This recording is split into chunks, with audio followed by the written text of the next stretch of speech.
Really സംഭവിച്ചു പോയ കഷ്ടമാണോ എന്ന് ചോദിച്ചാൽ ആയിരിക്കാം. പക്ഷെ അങ്ങനെയൊന്നും ഇല്ല. നമുക്കിപ്പം ഒരു നായികയ്ക്ക് പട്ടിയുടെ പേരിട്ടോന്ന് വിചാരിച്ചിട്ട് നായിക പട്ടിയാവുന്നില്ലല്ലോ ഒരിക്കലും. അതൊക്കെ നമ്മളെ ഒരു കാര്യത്തിനെ നമ്മളെങ്ങനെ എടുക്കുന്നു എന്നുള്ളതിലേ കാര്യമുള്ളൂ. നമ്മൾ ഏത് രീതിയിൽ അതിനെ ചിന്തിക്കുന്നു. ചിലപ്പോൾ നമുക്കൊരു വലിയ വിഷയമാക്കി മാറ്റാം, ഒരു സംഭവം ചെറിയൊരു വിഷയമാക്കാം, ഒന്നുമല്ലാന്ന് നമുക്ക് തള്ളിക്കളയാം. അപ്പം നമ്മൾ ഏത് രീതിയിൽ എടുക്കുന്നു എന്ന് മാത്രമേ ഉള്ളൂ. അത് തന്നെയാണ് എൻ്റെ ഒരു വലിയൊരു ഭാഗ്യം എന്ന് ഞാൻ പറഞ്ഞത്. രണ്ടും തീർത്തും വ്യത്യസ്തമായ കഥാപാത്രങ്ങളാണ്. നമുക്ക് ഒരിക്കലും കമ്പയർ ചെയ്യാൻ പറ്റത്തില്ല. അങ്ങനെ ഇപ്പം എന്നെ സംബന്ധിച്ചിടത്തോളം അതായിരുന്നു എൻ്റെ ഒരു ആഗ്രഹവും എൻ്റെ സ്വപ്നം എന്ന് പറയുന്നത്. കാരണം നമ്മൾ എല്ലാ സിനിമയിലും ഒരേപോലെ ഫീൽ ചെയ്താൽ, അപ്പിയറൻസിലും എല്ലാത്തിലും ഒരേപോലെ തോന്നിക്കഴിഞ്ഞാൽ അതിലൊരു ആളുകൾക്കൊരു പുതുമയും തോന്നണം എന്നില്ല. അപ്പം ഈ റിംഗ് മാസ്റ്റർ കഴിഞ്ഞ് വരുന്ന സിനിമയാണ് 1/2. അപ്പോൾ അതിൽ ഞാൻ ചെയ്തേക്കുന്നത് ഡോക്ടർ പ്രേമ എന്ന് പറയുന്ന കഥാപാത്രമാണ്. ഏറ്റവും എന്നെ സംബന്ധിച്ചിടത്തോളം ഞാൻ ചെയ്ത ഏറ്റവും സ്ട്രോങ് ആയിട്ടുള്ളൊരു കഥാപാത്രം കൂടിയാണ് പ്രേമ. അത് ഏറ്റവും സന്തോഷത്തോടെയും ഏറ്റവും ഇഷ്ടത്തോടെയും ഞാൻ ചെയ്തൊരു ക്യാരക്ടർ കൂടിയാണ്. പ്രേമയെ മനസ്സിലാക്കാൻ നമുക്കൊന്ന് മനസ്സിലാക്കി കിട്ടാൻ കുറച്ച് ടൈം എടുത്തു. എങ്കിലും മനസ്സിലാക്കി കഴിയുമ്പോൾ ഞാൻ ഏറ്റവും എൻജോയ് ചെയ്തിരുന്ന ഒരു കഥാപാത്രമായിട്ട്. പിന്നെ അതിനൊക്കെ എന്നെ ഒരു സപ്പോർട്ട് വേണം. കാരണം ഇങ്ങനൊരു സിനിമ നമുക്ക് മനസ്സിലാക്കിയെടുക്കാനും മനസ്സിലാക്കി ഏറ്റവും നന്നായി ചെയ്യാൻ നമുക്ക് മാക്സിമം കൊടുക്കണം എന്നുണ്ടെങ്കിൽ തന്നെ അതിൻ്റെ ഒരു വലിയൊരു സപ്പോർട്ടായിട്ട് അരുൺകുമാർ സാറും അതേപോലെ തന്നെ മുരളിച്ചേട്ടനും ഇവരുടെ ഒരു ടീം ഉണ്ടായിരുന്നു. സോ അതൊരു വലിയൊരു സപ്പോർട്ടായിരുന്നു എനിക്ക്. പിന്നെ ഭാഗത്തേട്ടൻ്റെ കൂടെ എനിക്ക് കോമ്പിനേഷൻസ് വരുന്നുണ്ട്. അദ്ദേഹത്തിൻ്റെ കൂടെ ഇതിപ്പം സെക്കൻഡ് ഫിലിമാണ്. അതുകൊണ്ട് തന്നെ കുറച്ചുകൂടെ കംഫർട്ടബിളാണ്. അദ്ദേഹത്തിൻ്റെ കൂടെ ഓൾറെഡി വർക്ക് ചെയ്തുകൊണ്ട് തന്നെ ആ ഒരു കംഫർട്ടബിൾ കുറച്ചും കൂടെ കൂടുതലായിരിക്കും.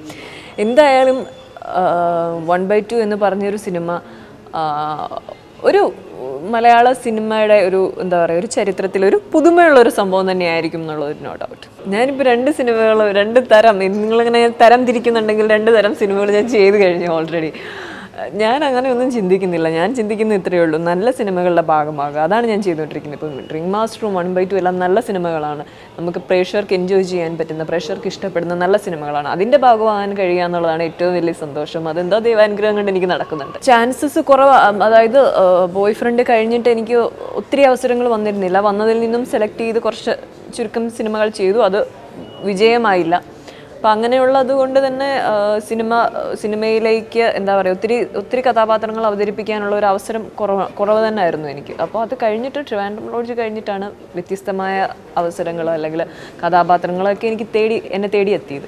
അപ്പം അതിൽ നിന്നും നമുക്ക് സെലക്ട് ചെയ്യാൻ അവസരങ്ങളുണ്ടെങ്കിൽ മാത്രമേ നമുക്ക് സെലക്ട് ചെയ്യാൻ പറ്റത്തുള്ളൂ. അപ്പോൾ ഇപ്പം എന്നെ സംബന്ധിച്ചിടത്തോളം കുറച്ചും കൂടി നമുക്ക് ശ്രദ്ധിച്ചും സൂക്ഷിച്ചും സിനിമ ചെയ്താൽ മതി എന്നുള്ളൊരു തീരുമാനം തന്നെയാണ്. കാരണം നമുക്ക് എന്തെങ്കിലുമൊക്കെ ചെയ്യാനുണ്ടാവണം, അതേപോലെ തന്നെ പുതുമയുണ്ടാവണം. അപ്പം അങ്ങനെ നല്ലൊരു ടീമായിരിക്കണം. അങ്ങനെ എല്ലാ കാര്യങ്ങളും ശ്രദ്ധിച്ചിട്ട് തന്നെയാണ് പടം സെലക്ട് ചെയ്യുന്നത്. ഇല്ല, നല്ല അവസരങ്ങൾ വന്നാൽ നമുക്ക് നല്ലതാണെന്ന് തോന്നിയാൽ തീർച്ചയായിട്ടും ചെയ്യണമെന്നുണ്ട്.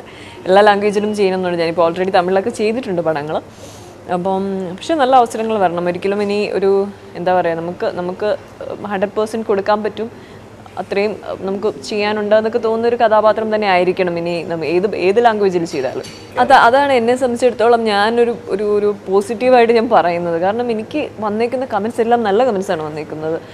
ഞാനൊരു നെഗറ്റീവ് ക്യാരക്ടർ ചെയ്തിട്ട് എനിക്ക് ഇത്രയും പോസിറ്റീവായിട്ടുള്ള കമൻസ് വരുന്നത് ഞാൻ പ്രതീക്ഷിച്ചില്ല. പക്ഷേ എല്ലാം തന്നെ ഇപ്പം നമ്മൾ എടുത്തു നോക്കുകയാണെങ്കിൽ ഒരെണ്ണം പോലും ഒരു മോശമായിട്ട് നന്നായില്ല അല്ലെങ്കിൽ വേണ്ടായിരുന്നു എന്നും പറഞ്ഞിട്ട് ഒരു കമൻറ്റ് പോലും വന്നിട്ടില്ല. അതൊരു വലിയൊരു സന്തോഷമാണ്. അവരുടെ ഒരു സപ്പോർട്ടും അവരുടെ ഒരു ഒരു സ്നേഹമൊക്കെ നമുക്ക് കിട്ടുക എന്ന് പറഞ്ഞാൽ തീർച്ചയായിട്ടും വലിയ കാര്യം തന്നെയാണ്. കൂടുതൽ റിവീൽ ചെയ്യാൻ പറ്റില്ല. കാരണം ആ സിനിമ അതിൻ്റെ സിനിമയുടെ സിനിമ അങ്ങനെയാണ്. നമുക്കതിനെപ്പറ്റി ഈ സിനിമ ഇങ്ങനെയായിരിക്കും എന്ന് പറയുന്ന പോലെ നമുക്ക് പറയാൻ പറ്റുന്നില്ല. എന്തായാലും ഒരു സൈക്കോളജിക്കൽ ത്രില്ലറാണ് സിനിമ. അപ്പോൾ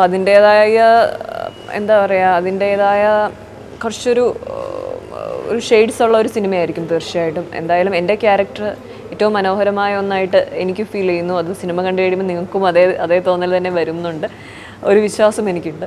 അതേപോലെ തന്നെ ഈ സിനിമ ഇറങ്ങിക്കഴിയുമ്പോൾ ചില ക്വസ്റ്റ്യൻസൊക്കെ എന്നെ തേടി എത്താമെന്ന് എനിക്കൊരു തോന്നലുണ്ട്. അങ്ങനെ ഉണ്ടെങ്കിൽ തന്നെ ഏറ്റവും ഞാൻ ഈ കഥാപാത്രം മനസ്സിലാക്കി എന്ത് പ്രേമ ആവശ്യപ്പെടുന്നു അവിടെ, എന്ത് പ്രേമ അവിടെ ചെയ്യണം എന്നുള്ളത് ഏറ്റവും 101% മനസ്സിലാക്കിയിട്ട് തന്നെ ചെയ്തേക്കുന്ന സീൻസേ ഉള്ളൂ ഈ പടത്തിൽ. അപ്പം എന്തായാലും എനിക്ക് 100% കോൺഫിഡൻസ് ഉണ്ട് ഒരു നല്ല സിനിമയായിരിക്കും ഇത്. ഇപ്പം ഒരു ഇൻ്റർവ്യൂവിൽ ദിലീപേട്ടൻ പറയുന്നത് കേട്ടോ, ഈ സിനിമയിൽ നിന്നും ഏറ്റവും കൂടുതൽ ഞങ്ങൾ പഠിച്ചത് പേഷ്യൻസ് ആണ്. അപ്പോൾ അത് തന്നെയാണെന്ന് എനിക്കും പറയാൻ പറ്റും. കാരണം ഈ നമ്മൾ ഇതിങ്ങനെ വെയിറ്റ് ചെയ്ത് നമ്മൾ വന്ന് നിന്ന് കഴിഞ്ഞിട്ട് ഈ ഡോഗ്സ് എപ്പോഴാണ് ഇവരുടെ മൂഡ് വരിക എന്ന് നമുക്ക് പറയാൻ പറ്റില്ല. നമ്മൾ അതിനനുസരിച്ചിട്ട് അതിനെ അഡ്ജസ്റ്റ് ചെയ്ത് നമ്മളിങ്ങനെ നിൽക്കണം. അപ്പോൾ നമ്മൾ കുറേ ക്ഷമ പഠിക്കും, അതാണ് സത്യം. അതൊരു എന്താ പറയുക, നല്ലൊരു എക്സ്പീരിയൻസ് ആയിരുന്നു തീർച്ചയായിട്ടും. ഇതിൽ ടോബി എന്ന് പറഞ്ഞിട്ടൊരു ഒരു പട്ടിയുണ്ട്. ഭയങ്കര രസമായിട്ടുണ്ട്, സിനിമ കാണുമ്പോൾ പറയാം, നല്ല രസമായിട്ടുണ്ട്. എനിക്കത് ഒരെണ്ണം കിട്ടിയാൽ കൊള്ളാമെന്നുണ്ട്. പക്ഷേ എങ്കിലും ഞാൻ അങ്ങനെ ഒരു പെറ്റിനോട് വലിയ താല്പര്യമുള്ള ഒരാളല്ല ഞാൻ. അപ്പോൾ അതുകൊണ്ട് എനിക്ക് തോന്നുന്നില്ല. സുരാജ് ചേട്ടൻ്റെ ഇവിടെ ഈ സെറ്റിൽ എനിക്ക് കോമ്പിനേഷൻ സീൻസ് ഇല്ല, വളരെ കുറവാണ്. ഞാൻ 1-2 തവണയെ അദ്ദേഹത്തെ കണ്ടുള്ളൂ. കാരണം കൂടുതലും ദിലീപേട്ടനും അവരുടെ കൂടെയാണ്. പക്ഷേ ക്ലീറ്റസിൻ്റെ സമയത്ത് കുറച്ചും കൂടി ആ ഒരു സംസാരിക്കാനും മിങ്കിൾ ചെയ്യാനും ഒക്കെ ഉള്ളൊരു അവസരം കിട്ടിയിട്ടുണ്ട്. അപ്പോൾ അദ്ദേഹം എപ്പോഴും എന്തെങ്കിലുമൊക്കെ കോമഡികൾ പറയും. പിന്നെ ഓരോരോ ക്വസ്റ്റ്യൻസ് ഒക്കെ ചോദിച്ചിട്ട് നമുക്കിപ്പോഴും ഒരു എന്താ പറയുക, എപ്പോഴും നമ്മൾ എൻഗേജ്ഡ് ആയിരിക്കും. അത് ഞാൻ ഇങ്ങനെ ഒരു ചോദ്യം ചോദിക്കുക, അതിൻ്റെ ഉത്തരം എന്തായിരുന്നു കണ്ടുപിടിക്കും. അപ്പോൾ നമുക്കൊന്നും പിടികിട്ടത്തില്ല. നമ്മളിങ്ങനെ പിന്നെ അതിനെ ആലോചിച്ചിട്ട് ഇങ്ങനെ നടക്കും. അപ്പോൾ അങ്ങനെ ഒരു പ്രത്യേക ഒരു എനർജി ലെവലുള്ള വളരെ വളരെ പോസിറ്റീവായിട്ടുള്ള ഒരാളാണ്.